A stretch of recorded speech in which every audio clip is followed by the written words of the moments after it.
দুপুরের খাবার নিয়ে বসে গেছি। তার আগে বন্ধুরা বলি, এটা হচ্ছে ট্রে, তোমরা আবার বলো না ভাতের থালা না ট্রে। তরকারিগুলো এটা দিয়ে ঢেকেছিলাম, ওই জন্য এটা দিয়ে খেয়ে নিচ্ছি। কেনই বা রূপালীকে আমি এত কষ্ট দেবো। ভেন্ডি সেদ্ধ, উচ্ছে আলু ভাজা। এটা তরমুজের খোসার তরকারি, বরকে না জানিয়ে দেব, তারপরে রিভিউটা তোমাদেরকে শর্টে দেখাবো, তোমরা দেখতে থাকো। চিংড়ি মাছ, বরের ডিমের পোচ ওটা দিয়ে দিয়েছি, কাতলা মাছের ঝোল। সব কটা মাছ আমাকেই খেতে হবে।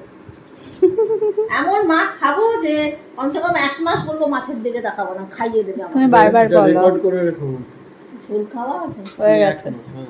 1 মাস বলছে রেকর্ড করে রাখতে। আমি 1 মাস বলি খাবো না, তারপরে নিয়ে আবার 5-10 দিন পার হয়, তখন বলি খুব খেতে ইচ্ছে করছে। ওটা নিয়ে ওরা আমাকে প্যাক মারে, প্যাক।